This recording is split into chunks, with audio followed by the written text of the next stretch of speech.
Hey Chris. So one of the common things with people with carpal tunnel syndrome is actually immobility, especially in the wrist and the fingers. Now we spend a lot of our days gripping things, right?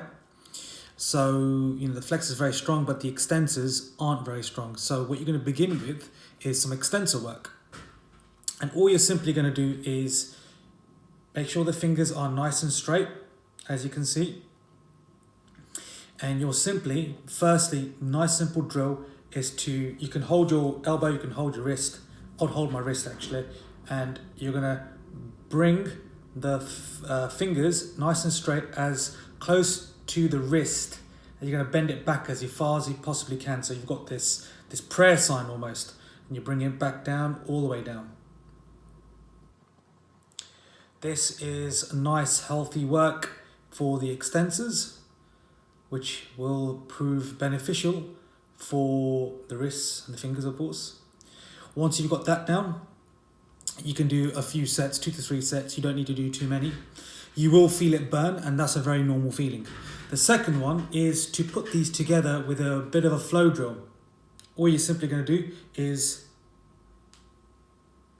this here. So there's a bit of mobility in the fingers and the wrists here. You're simply going to take your fingers, roll them down, bring them back up over this side. So there's a bit of a wave going on. This again trains the extensors, improves the flexibility in the wrists and the forearms, and produces some strength, a strengthening and mobilizing effect, particularly in the fingers. So you're going to begin with that. You do a few sets of that. The number, it can be anywhere between 10 to 20, depending on how you feel. Next step is to actually start to mobilize the wrists.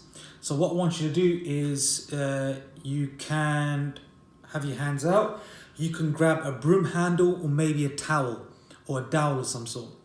The job here is to have the knuckles and the fist pointing forwards. And you're simply going to bring your wrists down whilst the fingers keep pointing forward. Elbows low to the body, and you're going to bring the wrist back up. So you're going up and down. What you're not looking to do is this. This is just mobilizing the hands. You're mobilizing the wrists. Again, you'll feel pops and clicks in the wrists, which is very normal, especially when you're releasing tension. You're going to go up and down, holding onto the towel. Imagine like you're on a motorcycle or a scooter or something like that. And the next step is you're going to go out and you're going to go in, out and in.